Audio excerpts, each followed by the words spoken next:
నా పేరు బొబ్బా రజిత అండి. మేము విజయవాడలో ఉంటాము. మా ప్రాబ్లం వచ్చేసి నెల్లూరు జిల్లా జలదెంకి మండలం కమ్మపాళెం విలేజ్. అక్కడ మాకు భూమి ఉందండి, 4 ఎకరాలు. దాన్ని అక్కడ local MLA, Udayagiri MLA Kakarla Suresh గారు మా పొలం పక్కన రోడ్డు వచ్చిన కారణంగా అది రేటు పెరిగిందండి. దాదాపు 4 నుంచి 5 కోట్ల రూపాయల ఆస్తి. ఆయన దాని మీద కన్నుపడి దాన్ని కబ్జా చేయాలని చెప్పేసి ఆయన అనుచరులతోటి మా మీద దాడి చేయిస్తూ మా పొలంలోకి మమ్మల్ని వెళ్ళనీయకుండా ఇలా చాలా ఇబ్బంది పెడుతున్నారు. దాంతో మేము ప్రతి అధికారిని సంప్రదించాము, ఎంఆర్ఓ గారిని, ఎస్ఐ గారిని, సిఐ గారిని, ఆర్డీఓ గారిని. ఎక్కడికి వెళ్ళినా కూడా మాకే పని అవ్వట్లేదు. ఇంకా ఫైనల్గా ఆయన దగ్గరికే వెళ్ళాము. సార్ ఇట్లా ఉంది అని చెప్పేసి ఆయన ఏదైనా ఉంటే లీగల్గా చేయమని చెప్తున్నారు, కానీ ఈయనే ఉండి మొత్తం నడిపిస్తున్నాడు అన్న విషయం మాకు రీసెంట్గా అర్థమైంది. పోయిన నెలలో ఆయన దగ్గరికి వెళ్ళినప్పుడు మా ముందేమో అందరు ఆఫీసర్లకి ఫోన్ చేసి వీళ్ళకి ఎవరో అక్కడ చూడండి అమ్మ సమస్య అని చెప్తున్నారు. మేము బయటకు వచ్చిన తర్వాత అధికారులకు ఫోన్ చేసేసి ఆయన చెప్పేది ఆయన చెప్తున్నారు. మేము రీసెంట్గా సిఐ గారి ఆఫీస్కి వెళ్ళామండి. వెళితే సిఐ గారు, ఎస్ఐ గారు ఉన్నారు. మేము వెళ్ళే లోపే ఆయన అపాయింట్ చేసుకున్న కన్వీనర్లు, మాజీ కన్వీనర్లు, చెరువు ప్రెసిడెంట్లు, ఆయన టీంలో కొంతమంది సభ్యులు దివిశ్రీను, గంటా అశోకు, గంటా సుబ్బానాయుడు, కుంకు వెంకటేశ్వర్లు, వీళ్ళు ఆల్రెడీ సిఐ గారి ఆఫీస్లో ఉన్నారు. మేము వెళ్ళి ఏంటి సార్ మా అమ్మగారికి ఇచ్చిన కోర్టు ఆర్డర్ ఇంప్లిమెంట్ గురించి వచ్చాము అంటే, ఇప్పుడు ఊళ్ళోకి రండి మిమ్మల్ని చంపేస్తాము, పొలంలోకి రండి మిమ్మల్ని చంపేస్తాము అని మాట్లాడుతున్నారు. రీసెంట్గా పోయిన సంవత్సరం ఆ పొలం కూడా దున్నారండి. ఎమ్మెల్యే గారే ఆ పొలం దున్నండి అని చెప్తేనే కదండి వీళ్ళు వెళ్ళి దున్నిచ్చారు. ఎందుకంటే ప్రతి చోటకి ఎమ్మెల్యే గారు వెళ్ళి చేసుకోలేరు కదా, అందుకని ఈయన టీము మెంబర్స్గా వాళ్ళు వెళ్ళి ఆ పొలం దున్నిచ్చారు. దాంతో ఇప్పుడు మేమైతే మా పొలంలోకి వెళ్ళే పరిస్థితి లేదండి. తర్వాత మా అమ్మగారి ఇంటి విషయానికి వస్తే మా అమ్మగారిని అసలు ఇంట్లో ఉంచట్లేదు. ఆమె ఆర్డీఓ కోర్టుకి వెళ్ళారు, ఆర్డీఓ ఆర్డర్ కూడా ఇచ్చారు. అయినా సరే 1.5 సంవత్సరం నుంచి అది ఇంప్లిమెంట్ అవ్వట్లేదు.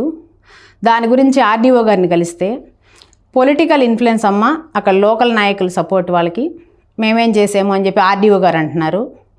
ఇప్పుడు దీని గురించి మేము మీడియా ముందుకు రావడం జరిగింది. దయచేసి ముఖ్యమంత్రి గారు శ్రీ నారా చంద్రబాబు నాయుడు గారు, లోకేష్ బాబు గారు మాకు మా భూమి నుంచి మాకు విడిపించి మా ప్రాణాలకు రక్షణ కల్పిస్తారని కోరుకుంటూ మీడియాను ఆశ్రయించామండి. మా అమ్మగారి ఇల్లు ఏదైతే ఉందో ఆమె ఇంట్లో ఆమె ఉండేలాగా ఏదైతే కోర్టు ఆర్డర్ ఉందో అదే విధంగా అమలుపరచాలని చెప్పేసి కోరుకుంటున్నామండి. ఇప్పుడు సిఐ గారి ముందు, ఎస్ఐ గారి ముందే మమ్మల్ని చంపేస్తామంటే వాళ్ళు నవ్వుతున్నప్పుడు మేము ఇప్పుడు ఆ ఊర్లోకి పోతే మాకు ఇంక బతికే పరిస్థితి లేదండి. మళ్ళీ మేము ఇంకా ఈ వీడియో తర్వాత కనబడతామో లేదో కూడా తెలియదు. మా ప్రాణాలకు రక్షణ కల్పించి ఒక ఆడబిడ్డనైన నాకు కనీస రక్షణ కరువైందండి. ఎవరు అక్కడ యాక్షన్ తీసుకోరు. దీనికి అంతటికీ కారణం ఉదయగిరి ఎమ్మెల్యే కాకర్ల సురేష్ గారు. ఆ భూమి రోడ్డు పక్కన ఉండడం, దాని వాల్యూ పెరగడం, మేము ఆ ఊర్లో ఉండకపోవడం, ఒక ఇంటోళ్ళం కారణంగా మాకు అక్కడ బలం లేదని చెప్పేసి మా భూమిని లాక్కునే ప్రయత్నం జరుగుతుంది. ఈ భూమికి సంబంధించి ప్రతి ఆధారం మా దగ్గర ఉందండి, లీగల్గా ప్రతి డాక్యుమెంట్ మా దగ్గర ఉంది. కానీ మేము ఫీల్డ్ మీదకి వెళ్ళే పరిస్థితి లేదండి. సరే ఇంక ఇలా కాదని చెప్పేసి నేను మా మదర్ని తీసుకొని ఎన్నిసార్లు ఎమ్మెల్యే గారి ఆఫీసు వింజమూరుకి వెళ్ళినా ఆయన మేము వెళ్ళిన రోజు డాక్యుమెంట్లు చూడకపోగా ఈ దివిశ్రీను, గంటా అశోక్ పొరపాటైన వాళ్ళు కాదని స్టేట్మెంట్ ఇస్తూ మీకేమన్నా 20 మంది పోలీసు వాళ్ళని నేను ఎక్కడ అరేంజ్ చేయను సెక్యూరిటీగా అని మాట్లాడతారు. లేదంటే మీ భూమి ఎంత రేటు, మీ ఇల్లు ఎంత రేటు అని మాట్లాడతారు. ఈయన న్యాయం చేయదలుచుకుంటే మా భూమి ఎన్ని లక్షలైతే ఆయనకెందుకు, ఇల్లు ఎన్ని లక్షలైతే ఆయనకెందుకు? మేము అడుగుతున్నది మా పొలంలోకి మమ్మల్ని వెళ్ళనివ్వట్లేదు, మా పొలం మేము సాగు చేసుకోలేకపోతున్నాం, మా అమ్మ ఇంట్లో మా అమ్మ ఉండలేకపోతుంది, పైగా కోర్టు ఆర్డర్ కూడా ఉంది అని చెప్తే అవన్నీ తీసి పక్కన పెట్టేసి ఆయన ఈ రేట్లే అడుగుతాడు. సో ఆయనకి మా భూమి కావాలి, ఇది మాకు క్లారిటీగా అర్థమైంది. కాబట్టి ఆయన నుంచి మా భూమిని విడిపించి మా ప్రాణాలకు ఏదన్నా జరిగింది అంటే, మాకేదన్నా జరిగింది అంటే అది మాత్రం దానికి పూర్తి కారణం ఎమ్మెల్యే కాకర్ల సురేష్ గారు, ఆయన అనుచరులు గంటా అశోక్, దివిశ్రీను, గంటా సుబ్బానాయుడు. సో వీళ్ళ నుంచి మాకు రక్షణ కల్పించాల్సిందిగా ముఖ్యమంత్రి శ్రీ నారా చంద్రబాబు నాయుడు గారిని, లోకేష్ బాబు గారిని రిక్వెస్ట్ చేస్తున్నామండి. ఇంకా ఇంతకు మించి మాకు ఎక్కడ న్యాయం జరగదని చెప్పేసి మీడియా ముందుకు రావడం జరిగింది.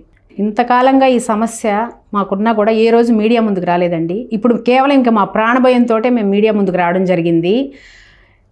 సిఐ ఎస్ఐ ముందే నన్ను నా హస్బెండ్ని చంపుతాము అని చెప్పి ఎమ్మెల్యే అనుచరులు గంటా అశోక్, దివిశ్రీను, గంటా సుబ్బానాయుడు మా మీదకి వస్తే సిఐ ఎస్ఐ ఏం రియాక్ట్ అవ్వకుండా నవ్వుతూ తమాషా చూస్తున్నారు. సో ఇప్పుడు వీళ్ళు ఇలా మా మీదకి వచ్చారంటే ఊళ్ళోకి వస్తే చంపేస్తాము అని పోలీసు వాళ్ళ ముందే అంటున్నారంటే, ఈ మధ్య జలదంకి మండలం చింతలపాలెం విలేజ్లో గొట్టిపాటి ప్రసాద్ నాయుడు హత్య జరిగిందండి. అది కూడా ఇలాంటి భూ కబ్జానే. ఎమ్మెల్యే గారి సపోర్ట్తో నేను చెప్పిన ఈ ముగ్గురే అందులో నిందితులు. వాళ్ళ మీద కేసులు కూడా ఉన్నాయండి. ఇప్పటికీ పోలీస్ స్టేషన్కి వెళ్ళి సంతకాలు పెడుతున్నారు. అయినా సరే ఏమాత్రం భయం లేకుండా సిఐ ముందు ఎస్ఐ ముందే మమ్మల్ని ఊర్లోకి వస్తే చంపేస్తామంటున్నారు. దాంతో మాకు మా ప్రాణాలకు రక్షణ లేదని చెప్పేసి ఇవాళ మీడియా ముందుకు రావడం జరిగింది.